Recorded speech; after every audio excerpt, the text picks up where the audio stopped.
You trust me, babe, right? My husband said, his voice smooth, almost teasing, as his parents slid a thick contract across the polished dining table toward me. The document practically screamed greed.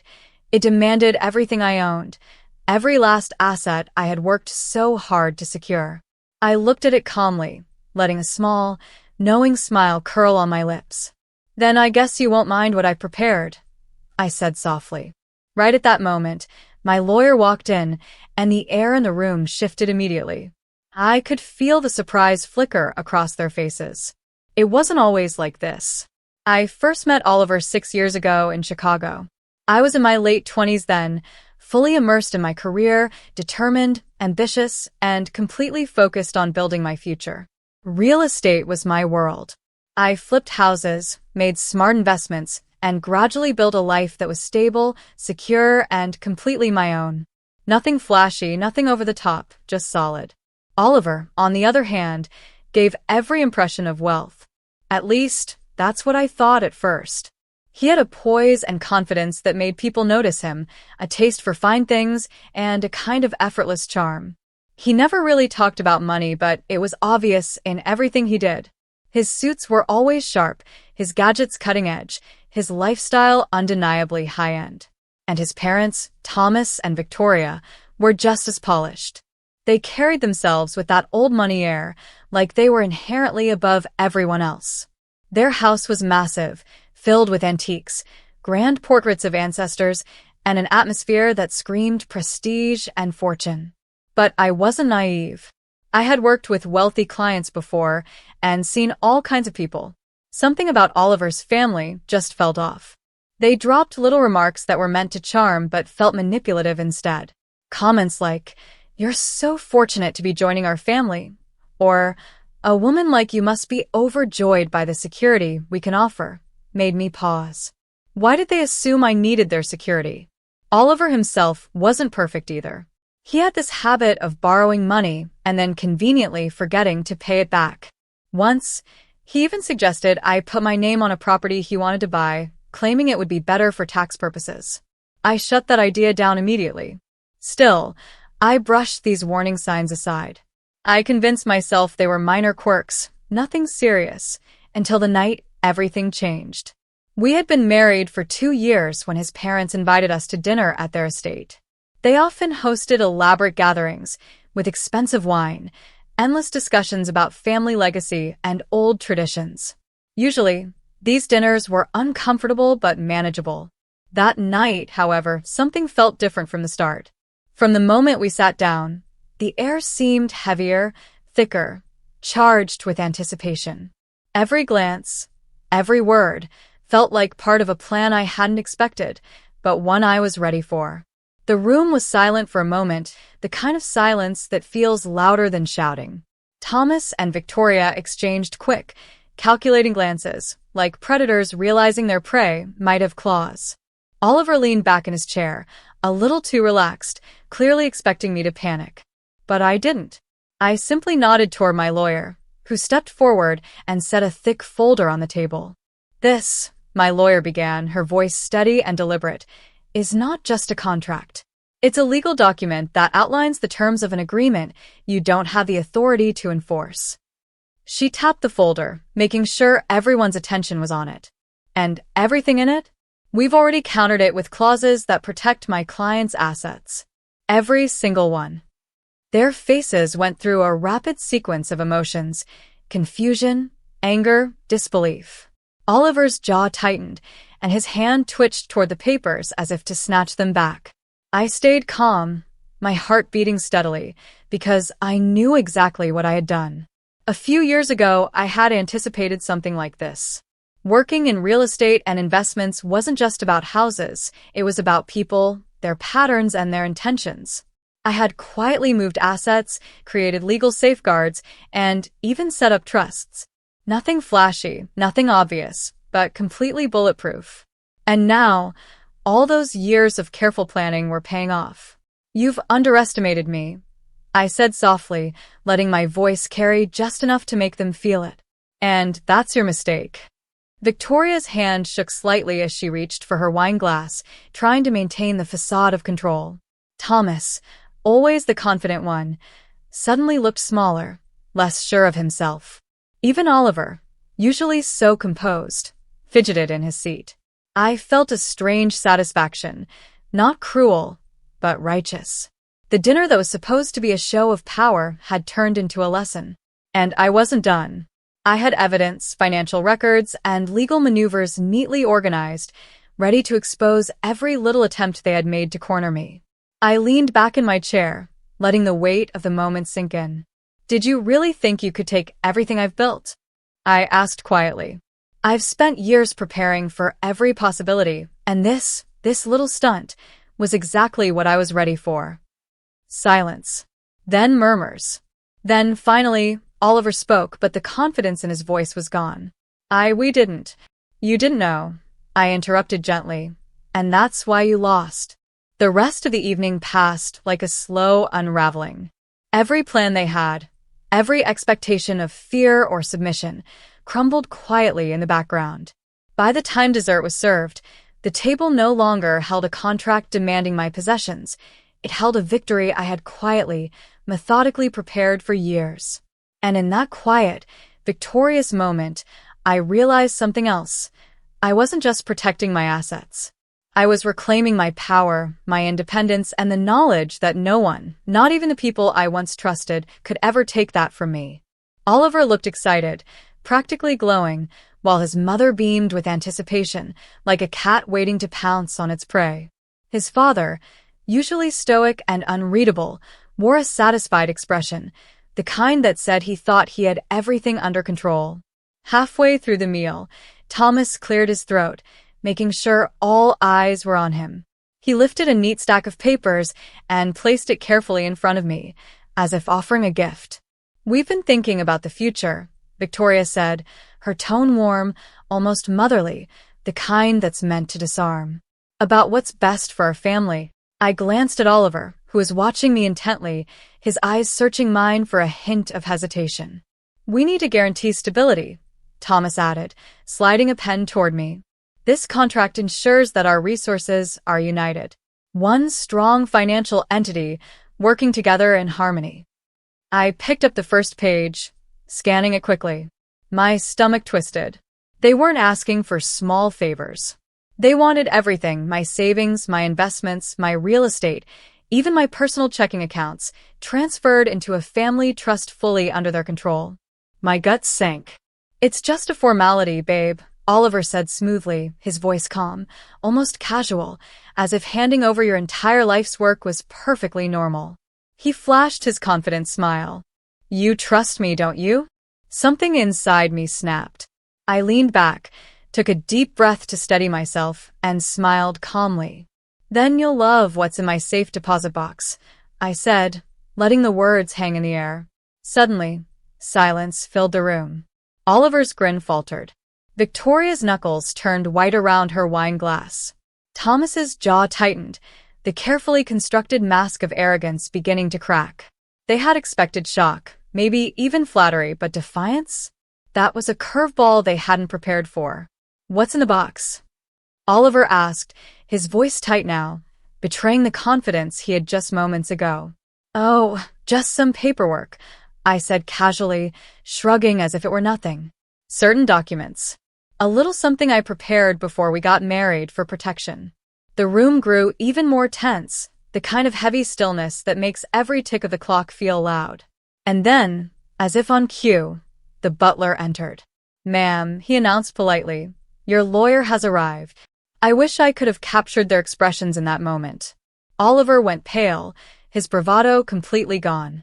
Victoria looked like someone had forced a lemon down her throat, lips tight and face contorted. Thomas, ever composed, simply stared at me, tightening his grip on the contract as if sheer willpower could make it mine. A moment later, Helen, my lawyer, stepped into the room. Good evening, she greeted calmly, setting her briefcase on the table. I understand there's a contract my client is supposed to sign. Victoria was the first to react, snapping sharply. This is a private family matter. We don't need lawyers. Helen ignored her entirely, opening the contract and flipping through the pages with practiced ease.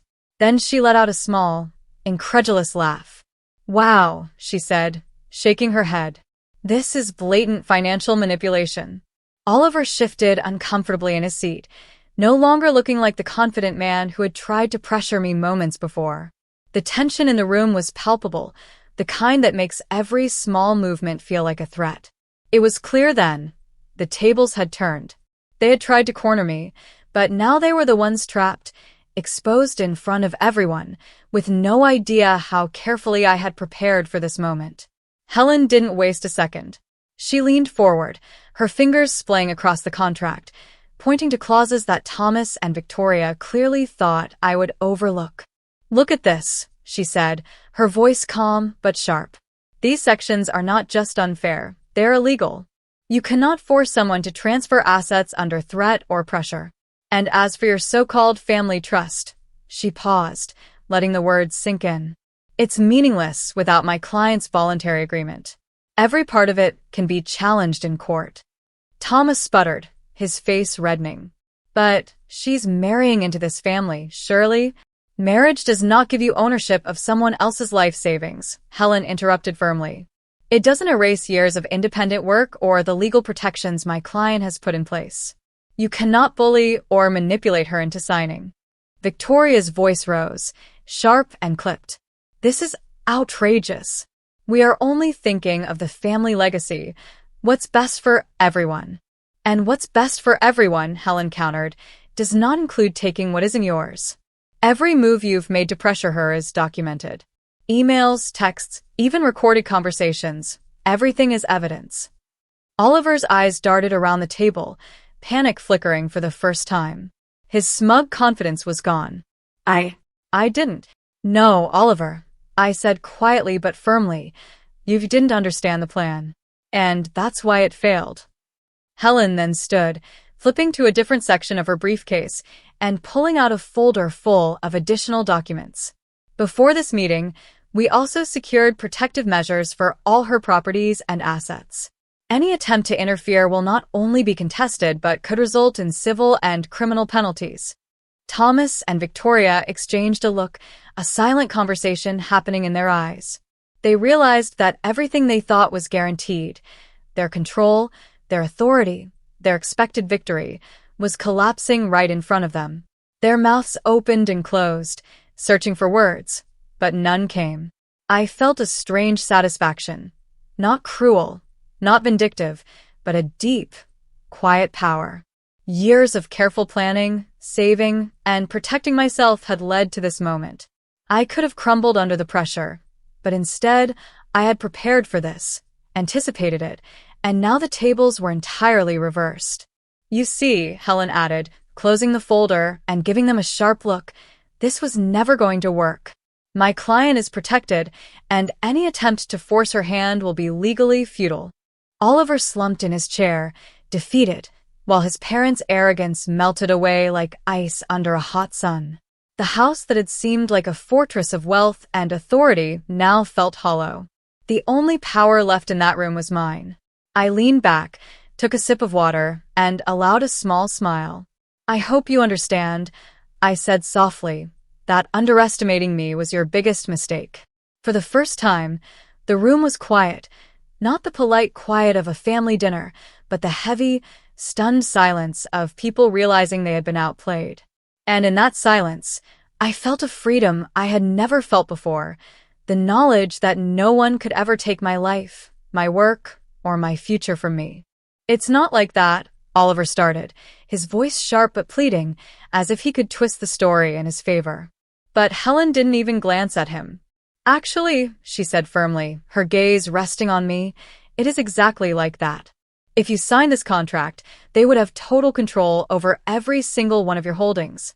Your bank accounts, your investments, your properties, they could sell anything, drain anything, and you wouldn't have the power to stop them. Victoria's face flushed, her carefully practiced smile slipping just slightly. It's about trust, she insisted, her voice sickly sweet, as though sweetness could disguise greed. Right, Helen replied flatly, without a trace of warmth. That explains why the contract states they have full withdrawal rights, complete authority to sell properties, and the power to make every major financial decision, while my client cannot access a single penny without their permission. Helen turned to me and gave a small, reassuring smile. Riley, it's lucky you have someone who actually reads the fine print. Oliver's face went pale for a moment, and then he abruptly stood, leaning forward, his hands clenched at his sides. Why are you doing this? He demanded, his voice tight as he stared directly at me. I met his gaze calmly, disbelief lacing my words. Why am I doing this? I echoed. You just tried to steal everything I've worked for. Everything I built with my own hands. Victoria, never one to give up, leaned in and tried another tactic. Her voice was syrupy sweet. Honey, this is just a misunderstanding, she cooed, hoping to soften the blow. No, I said coolly, my tone final. It isn't a misunderstanding. I stood up slowly, exhaling deliberately, letting the weight of the moment settle in. I was done. I was leaving. But Oliver wasn't finished. He clamped a hand around my wrist, firm enough to feel like a warning, a threat. His usual smirk had vanished, replaced by a cold, icy stare. Don't do this, he hissed low and dangerous. You really don't want to make enemies in this family. Enemies? I repeated, yanking my hand free without a second thought.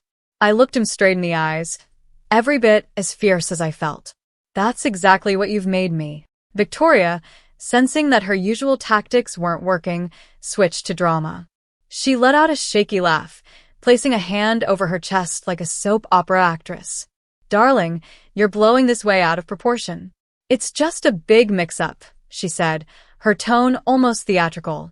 I stayed silent, letting the words hang in the air. She persisted, leaning forward, voice dripping with false concern. We only wanted to keep you safe. This world can be so dangerous. Money slips through your fingers in an instant. We wanted to protect you, protect all of us. Safe? I asked, my voice calm but sharp. Safe from what exactly? Myself. Helen crossed her arms, her eyes never leaving Victoria and Thomas. If that were true, she said pointedly, then why did you structure the trust so that my client had absolutely no control over her own money? Thomas exhaled audibly, a sharp sigh that carried the weight of frustration and impatience.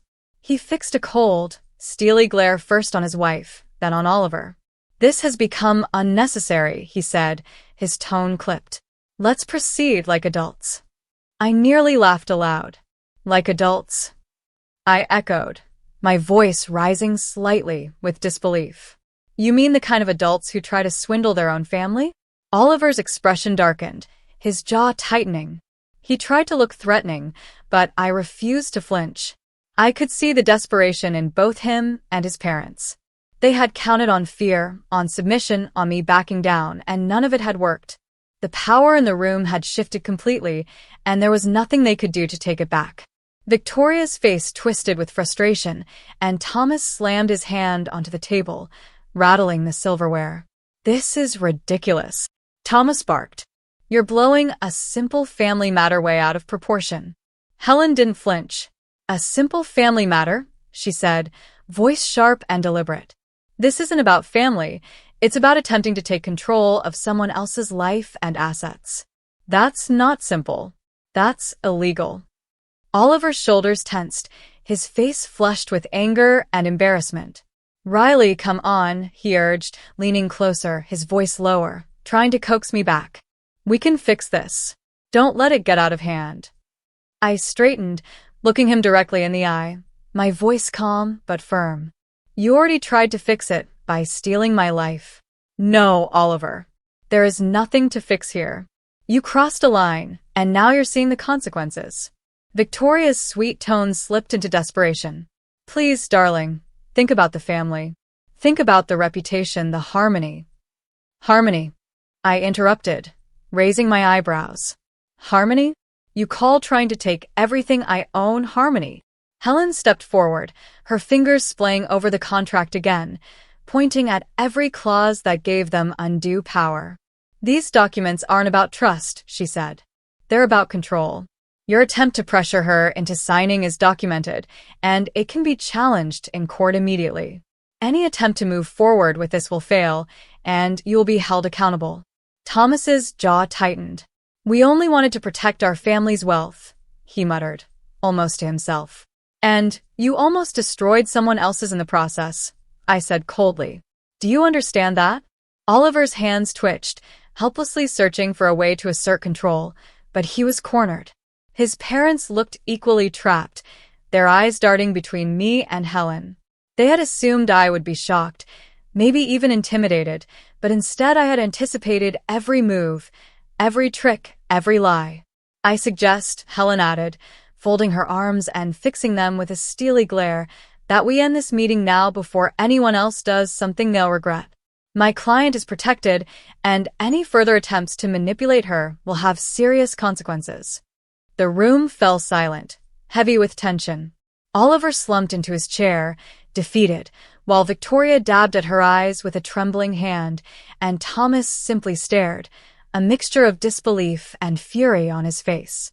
I took a slow, deliberate breath, feeling a wave of calm wash over me. For years, I had built a life that was mine, carefully, strategically, and without shortcuts.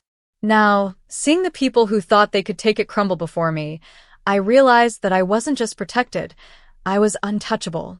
Finally, I spoke, my voice steady and filled with quiet authority. "This ends here. You can either accept it or you can continue to fight and lose. The choice is yours."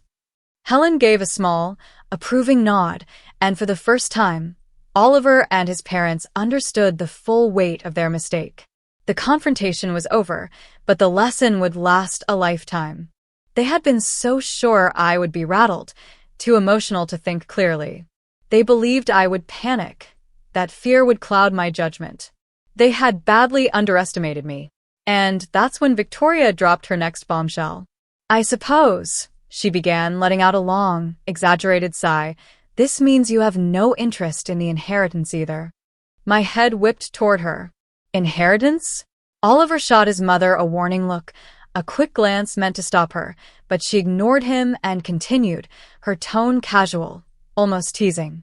"Oh," she said lightly, "did Oliver forget to mention his grandfather's estate in Rhode Island? You know, the true family fortune." Helen's eyes flicked to mine, and I caught the same realization on her face that I felt in my gut. Their scheme wasn't just about my money. It was bigger, much bigger. Victoria leaned back, the picture of innocent exasperation. "The estate is in probate right now," she explained. "Soon, we'll obtain full control. But if you're going to be so difficult," her voice trailed off, letting the implication hang in the air like a taunt. She was dangling a carrot, expecting me to salivate over the promise of more wealth, to bend and beg. But all I saw was a pattern, a family that specialized in taking what never belonged to them. And Oliver, he had known all along. He hadn't said a word. I turned sharply to him. "Were you ever going to tell me?" He ran a hand through his hair, avoiding my gaze. I was waiting for the right time," he said finally. "Right time?" I repeated, voice low but sharp. "Better for who?" He said nothing because we both knew the answer. He would have kept this from me forever if it hadn't been forced into the open. We left that night, without saying a proper goodbye. The ride home was quiet, tense, broken only by Helen's heavy sigh as she massaged her temples.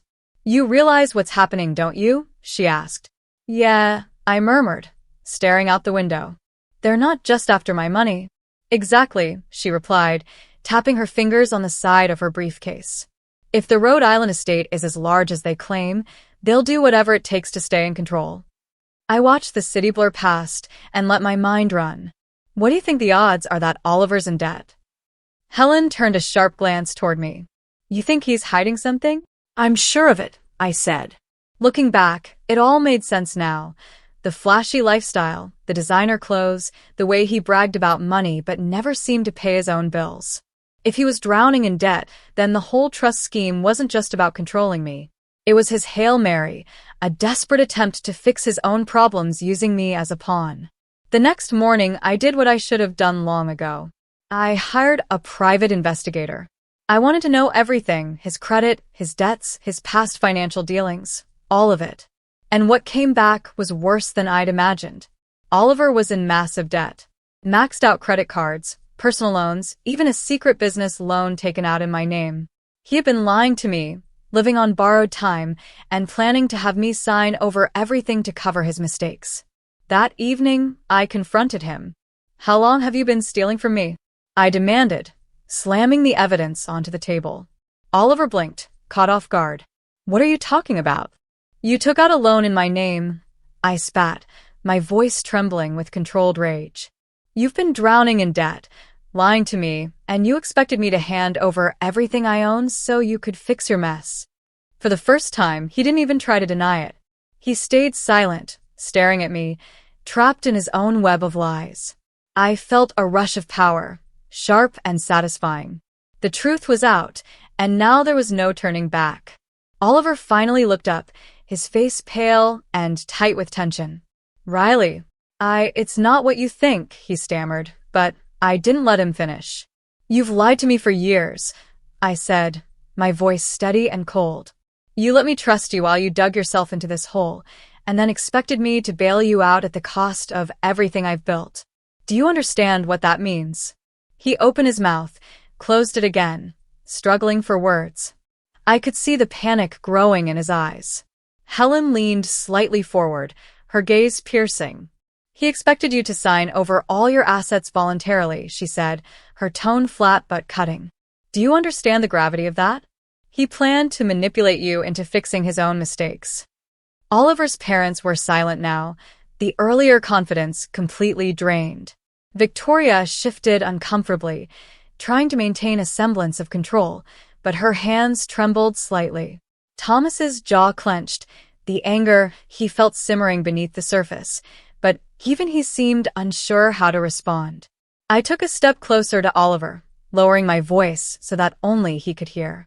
"You made a choice, and now you have to live with the consequences. I won't let anyone, especially not you or your family, take what I've worked for." Oliver's lips parted, but no words came. He had no defense.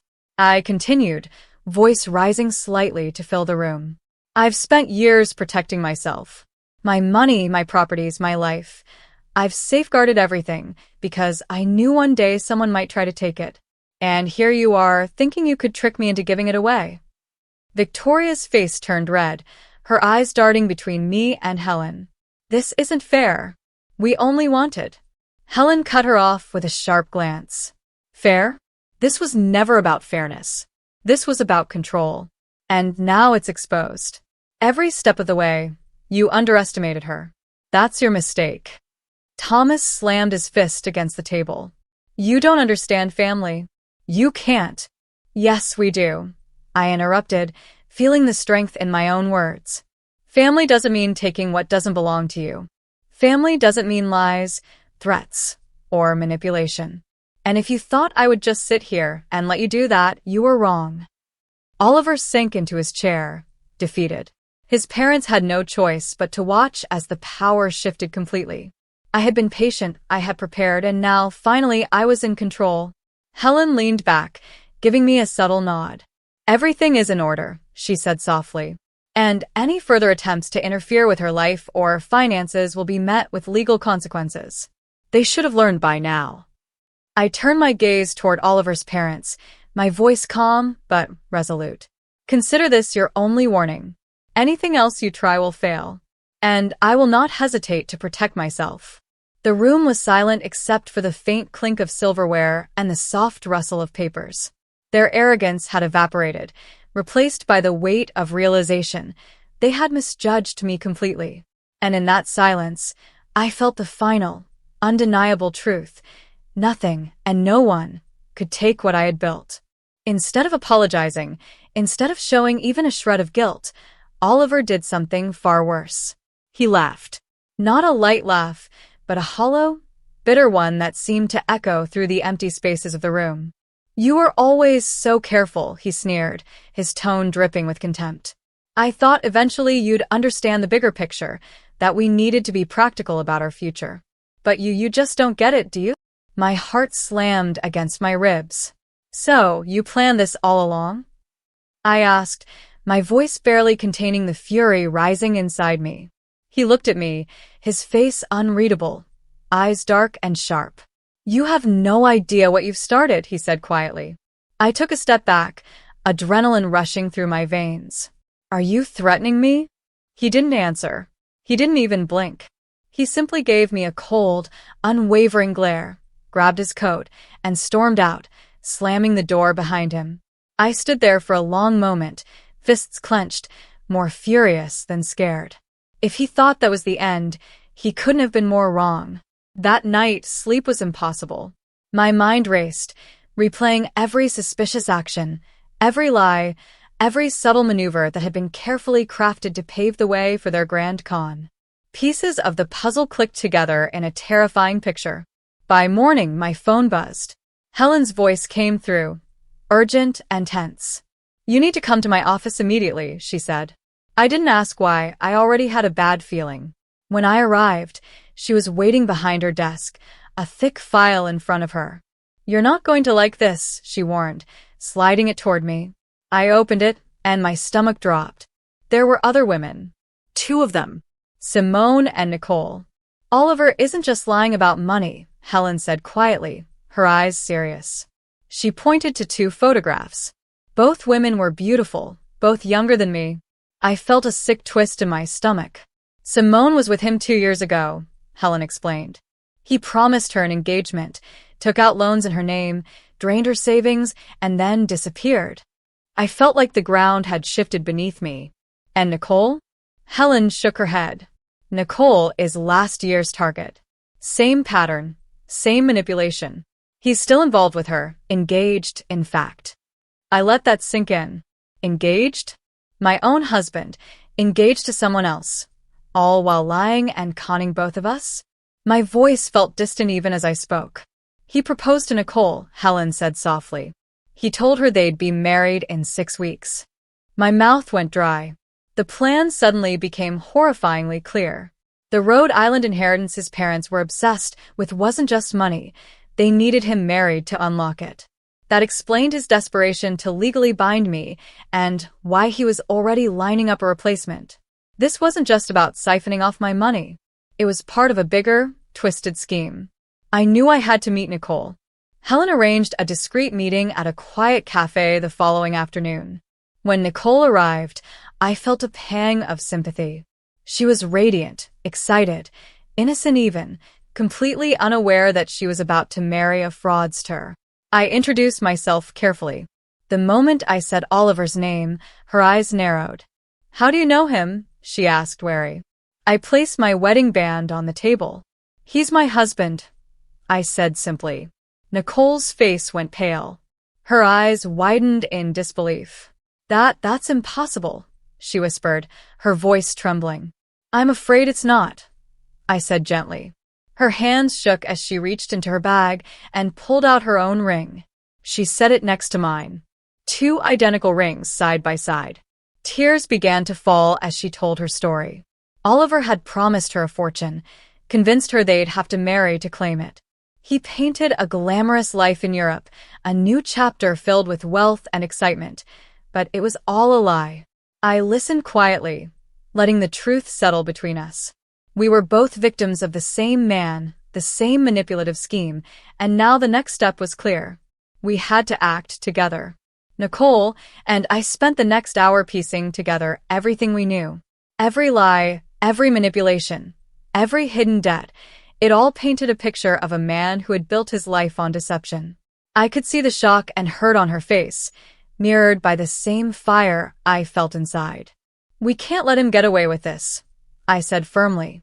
Not to either of us, and definitely not with that Rhode Island inheritance. Nicole nodded, tears still brimming, but there was determination in her eyes. I trusted him completely, she whispered. I thought he loved me.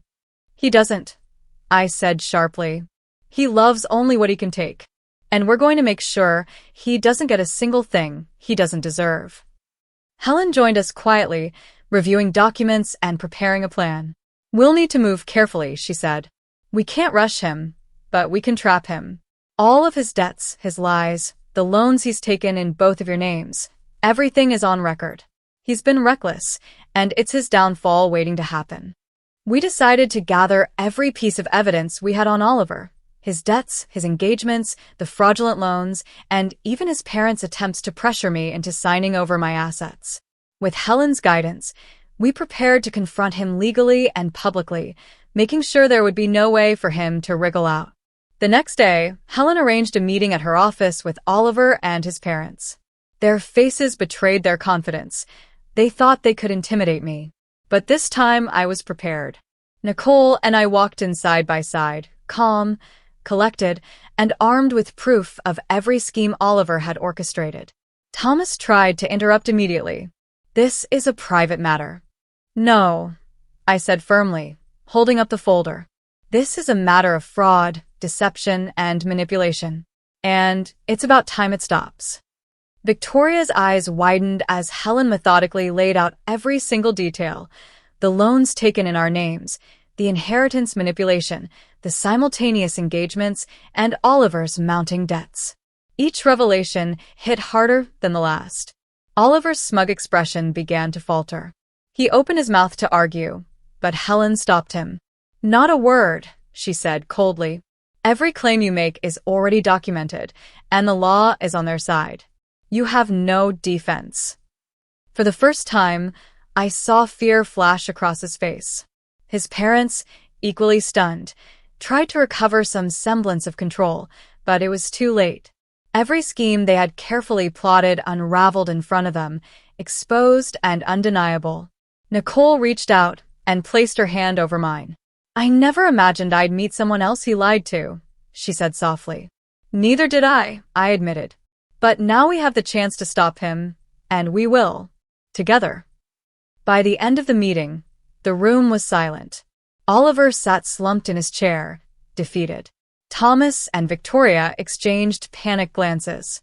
The arrogance they had carried for years was gone, replaced with the stark reality of exposure and consequence. For the first time in years, I felt a sense of relief and power. I had not only protected myself, but also helped prevent another person from falling victim to his lies. And I knew, with Helen guiding us, that Oliver's manipulations and his parents' schemes would crumble entirely. We walked out of that office together, Nicole and I, stronger than we had ever been. We had faced deception, betrayal, and greed, and survived.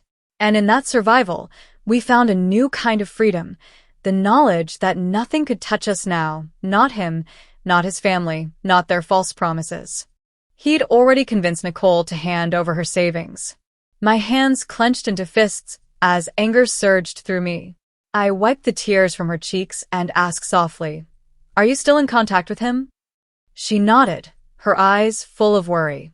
"Yes, he's taking me to meet his parents this weekend." I exhaled slowly, letting the tension drain for just a moment. "Perfect," I said, my voice calm but sharp. "Let's turn that little family gathering upside down." Nicole agreed, determination replacing her fear. She continued texting Oliver, pretending everything was fine, pretending she believed in their so-called future. Every message she sent was designed to keep him comfortable, unaware that the trap was closing in. Meanwhile, I dug even deeper. A forensic accountant I hired uncovered an offshore account tied to Oliver, a secret stash for funneling money and hiding his fraud. The debt I had discovered earlier was only the tip of the iceberg. He was far more tangled in lies and schemes than I had ever imagined. I also investigated his parents. That Rhode Island property they were obsessed with? They didn't have legal rights to it yet. The probate process was complicated, tangled, and slow. They needed a stable heir with a valid marriage to gain full control. And Oliver was their perfect little pawn until now. By the time the evening of the grand family dinner arrived, I had everything I needed. Oliver thought he was bringing his unsuspecting fiancée to impress his proud, gracious parents. Instead, he was about to be blindsided. Nicole and I arrived together. I walked in first, confident and composed, finding Thomas and Victoria already seated at the lavish dining table. They were sipping wine as if they were presiding over some royal banquet, completely unaware that the evening was about to unravel. Victoria's face immediately soured when she saw me. "What are you doing here?" she demanded, her voice sharp, almost panicked. I smiled serenely, letting the calmness of my tone make her even more uneasy. "You really think I'd miss a family affair?" At that moment, Oliver stepped in, hand on Nicole's arm, and froze mid-step. The color drained from his face as he registered that I was here, and that Nicole was standing beside me. I watched panic flicker across his eyes. "Babe," he stammered to Nicole, trying to mask his fear. Why is she here?" Nicole crossed her arms, unwavering. "You tell me," she said, her voice steady. A heavy silence filled the room. Victoria sprang to her feet, outraged. "This is absurd. I will not have this spectacle at my dinner table." I chuckled softly, letting the amusement roll over me. "Oh, I think you should pay very close attention," I said, glancing toward the doorway. Helen stepped forward, composed and confident, holding a folder. "Shall we begin?" she asked. The room went deadly quiet. Helen opened the folder and addressed the table. "Let's start with a fraud," she declared, her voice cutting through the tension. "And then we'll move on to the matter of bigamy." Chaos erupted. Victoria let out a horrified gasp, clutching her pearls. Thomas slammed his glass onto the table so hard that wine splashed across the white linen. Nicole threw her engagement ring at Oliver in pure outrage. And Oliver, he just stood there, frozen, eyes burning with hatred as he looked directly at me. I took a deep breath, savoring the moment. For years, they had underestimated me, thinking they could manipulate, intimidate, and control. But now, every secret, every lie, every betrayal was laid bare. The power in the room had shifted completely, and there was nothing they could do to take it back. Oliver's face twisted in disbelief and fury. He opened his mouth to protest, but Helen raised a hand, stopping him mid-word. "Not a single word," she said firmly. "Every accusation here is supported by evidence. Fraud, manipulation, deception, even bigamy. You've trapped yourself, and there's no way out." Victoria flailed, trying to regain control. "This is preposterous. You can't just—" "Oh, but we can," I said smoothly, my voice carrying over the stunned silence. "Because every single action, every hidden loan, every secret account is documented. And we have it all." Thomas's face turned red, veins throbbing at his temples. "You think you can ruin our family like this?" "You already did," I replied evenly, "by showing your true colors. Every plan, every scheme, every attempt to manipulate me has been exposed. And now everyone can see it, too." Oliver's jaw clenched, his hands trembling with rage. You'll regret this," he spat, his voice shaking. Helen leaned forward, flipping through her folder with practiced calm. "No, Oliver," she said. "The only people regretting anything here are you and your parents. You've built your life on lies, and now the law will handle the rest." Nicole, still holding her engagement ring, spoke up, her voice trembling but firm. "I trusted you. I believed in you. And you betrayed us both." Oliver's eyes darted between us, realizing for the first time that the control he had always thought he wielded was gone. The arrogance he had carried into that room crumbled entirely. Victoria slumped into her chair, her face pale, trembling. "This isn't how it's supposed to happen," she whispered, more to herself than to anyone else. Thomas leaned back, stunned into silence, unable to formulate an argument. Their family facade, the pride, the control, the manipulation was gone, stripped away by evidence and truth. Helen continued, calmly but deliberately, detailing every fraudulent transaction, every hidden loan, every deceit Oliver had orchestrated against both Nicole and me. Each revelation struck like a hammer. I could feel the tension crackling in the room, thick and heavy, as Oliver and his parents realized the magnitude of their failure. They had underestimated me, underestimated the bond of truth and preparation, and now it was too late. Finally, I stood, straight and resolute, meeting Oliver's gaze. "This is the end," I said softly. "You can't manipulate, deceive, or control anyone anymore. Everything you built on lies has collapsed, and we're making sure the law sees it all. Oliver's hatred was palpable, but there was no path forward for him. His empire of lies had been destroyed in one evening. Nicole and I exchanged a glance, a silent agreement passing between us. Together, we had reclaimed our power, exposed the fraud, and brought the manipulator to his knees. The room remained heavy with shock and defeat, and I realized something profound. For the first time, I wasn't just surviving. I was untouchable. I had taken back everything that was mine, and nothing, not him, not his parents, not their schemes, could ever take it away. Oliver finally understood. The careful mask, the facade of control, it was all gone. The scam had been exposed. But the silence that followed wasn't peaceful. It was heavy, thick, and charged with a sense of impending disaster. He stayed rooted to the spot, gripping the edge of the dining table so tightly that his knuckles turned white. His mother's face contorted with a mixture of rage and disbelief, her lips trembling as if she wanted to scream but couldn't find the words. His father sat frozen, staring blankly ahead, the weight of what they had done pressing down on him like a boulder. Victoria was the first to speak. Her voice was sharp, bitter, and trembling. "Where did you find these absurd accusations?" Helen, calm and composed, laid a thick folder on the table. "The evidence is all here," she said firmly. "Bank statements, loan documents, forged signatures, and yes, proof that Oliver took out a business loan using his wife's name, without her consent. That alone is a felony." Oliver jolted, as if struck, his expression a mix of shock and fear. Victoria slammed her hands on the table, trying to regain control. "This is a private family matter," she shouted. "No," I said firmly, my voice cutting through the tension. "It stopped being a family matter the second you tried to rob me. Now, it's a legal matter." Nicole, her voice trembling with righteous anger, spoke next. "And what about the bigamy, Oliver? Last I checked, I was engaged to a single man.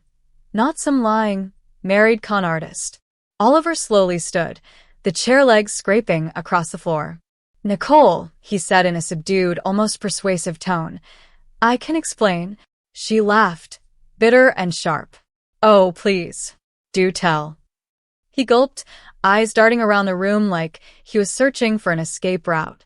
"Yes," he admitted reluctantly, "I was involved with you while still technically married. But it wasn't what you think. My marriage to her was ended a long time ago." He gestured vaguely in my direction without actually looking at me. I snorted derisively. "Ended a long time ago? You were so done with me that you tried to maneuver me into signing away my entire net worth. Sounds pretty active to me." Nicole's eyes narrowed into slits, her voice shaking with disbelief. "Everything you said, was it all a lie? All the plans, the dreams, the wedding, everything?" For a brief moment, an emotion flickered across Oliver's face. Regret, maybe panic, maybe fear. "I meant it," he said quickly. "I wanted that future with you, Nicole." Her voice was thick with scorn. "While you were still married to someone else." He had no comeback. Victoria, seething, swung her glare toward me. "You orchestrated this entire ambush. You're trying to ruin us." I laughed out loud, the sound echoing through the room. "Ruin you?" I repeated. "You did that yourselves. I just lined up the evidence." Oliver had been silent, too quiet for far too long. And then, suddenly, he snapped. His voice dropped low, dangerous, slicing through the tense air. "You think you've won?" Every head turned to face him, tension tightening in the room.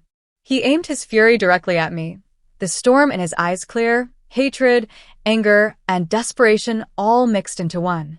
Oliver's anger exploded like a storm finally unleashed. He stepped closer, his voice low and threatening. "You think this ends here? You think you've humiliated me enough?" I didn't flinch.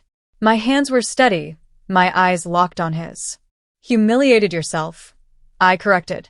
"Every lie, every scheme, every con, it's all yours. I just put it on display." Nicole's presence beside me made his rage flare higher. "And you," she said, voice trembling but strong, "tried to trick both of us. But not anymore." Victoria shrieked, rising from her chair. This is outrageous. How dare you? Her voice wavered, showing cracks in her composure for the first time. Thomas slammed his palm against the table, but even his authority felt hollow. Enough, he barked, but his words lacked force. Helen, calm and commanding, stepped forward. Not enough, she said. You've been caught red-handed. Every transaction, every forged signature, every loan in their names, everything is documented. And now, it's all public. Oliver's fists clenched so tightly that his nails dug into his palms. You can't do this. It's private. Family matters. No, I interrupted, my voice firm. Family ended the moment you tried to steal from me. Now it's justice. And you're out of options. Nicole pulled her ring from her finger and slammed it onto the table, her anger palpable. This ends tonight, Oliver. No more lies, no more manipulation. The truth is out, and we won't let you get away with it. Oliver's eyes flicked to his parents. Panic flashed there for a moment before anger returned. You think you've ruined everything? You've destroyed our plans, our family. I let out a quiet laugh. Plans? You built your empire on lies. And it's collapsing, right in front of you. You don't get to call this destruction. You only get to face the consequences. Victoria's face twisted in disbelief. You'll regret this, she shouted, but her words carried no real threat anymore. Thomas's jaw tightened, his hands gripping the arms of his chair, but he didn't speak. He had nothing left to defend. Helen flipped through the folder, letting the evidence speak for itself. Bank statements, loan applications, contracts, all proofs of deception and manipulation. Every paper was a nail in their collective coffin. Oliver finally took a step back, breathing hard, his chest rising and falling with panic. This isn't over, he hissed. Yes, it is, I said calmly, voice steady, unwavering. Your lies, your schemes, your greed, they end tonight. And from now on, nothing you do will ever threaten us again. Nicole reached out, taking my hand. Together, we stood strong, facing the storm that had been Oliver and his family. In that moment, I realized something powerful. For the first time in years, I wasn't just defending myself. I was in full control, untouchable, and unstoppable. The room was silent, the weight of exposure settling heavily on Oliver and his parents. And in that silence, I felt a quiet satisfaction, knowing that their arrogance, their deceit, and their greed had finally met its match. You act all innocent, Oliver spat, his voice trembling with fury, but you've loved having the upper hand the whole time. You relished holding the purse strings, making me come begging for money. I raised my eyebrows, incredulous. Funny way to describe me protecting my finances from a chronic liar, I said calmly, letting each word land. His face tightened, veins pulsing in his temples. You never gave me your trust. You never gave me any reason to. I met his glare without hesitation. Because you never earned it. He slammed his fist onto the table, rattling silverware and making everyone jump. I was your husband. You were supposed to stand by me, not betray me like this. Nicole instinctively took a step back, shaken by his outburst. Victoria looked mortified, her hands shaking slightly as she gripped her wine glass. Even Thomas, who had been silent all evening, finally spoke. His voice was low, commanding. Sit down, he ordered. Oliver inhaled sharply, nostrils flaring, but slowly he lowered himself back into the chair, seething. Helen cleared her throat, methodical and calm, flipping through her papers. Since tempers are flaring, she began, let's keep this concise. She held up the first page. Nicole has already reported the money you swindled from her. That's your first charge, fraud. Oliver's fists clenched so tightly that his knuckles turned white. Second, Helen continued, the forged signatures on the business loan you took out in your wife's name have also been reported. That's another criminal charge. Victoria's mouth dropped open. You involved the police? I didn't look away from Oliver. You really thought I'd just let you walk away scot-free? I said, voice steady.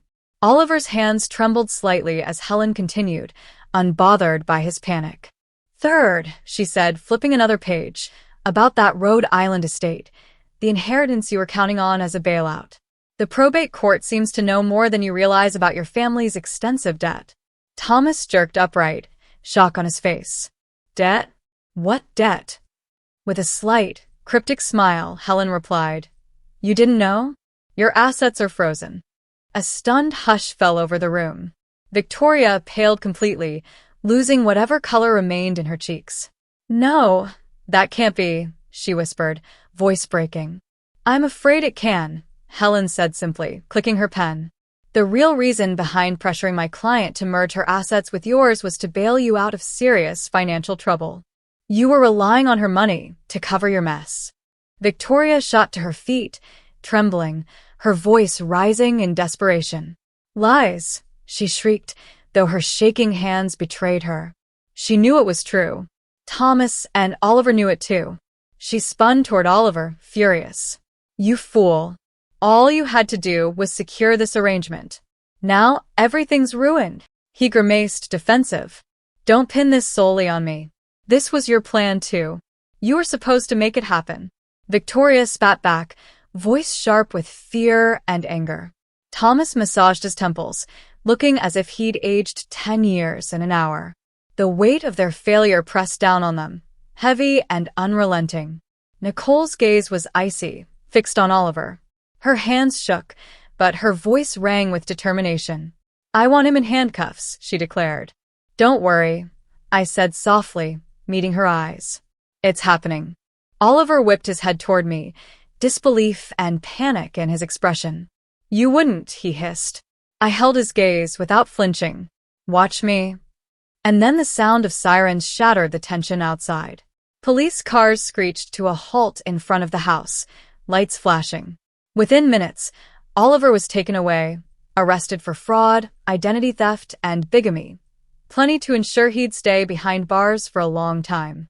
His parents' carefully curated estate began to crumble. Within months, their prized Rhode Island property fell into foreclosure, their wealth and influence slipping away as the legal consequences mounted. The following day, Nicole and I met for drinks. We clinked our glasses together, a quiet celebration of victory and relief. Some people say revenge is pointless, that it doesn't solve anything. But for us, exposing every lie, every scheme, every manipulation, it was worth it. Because sometimes, when people try to crush you, the most satisfying victory isn't just surviving, it's making sure their downfall is bigger than anything they ever imagined. After Oliver was taken away, the house felt strangely quiet. No more shouting, no more threats, no more tension twisting the air like a tightrope ready to snap.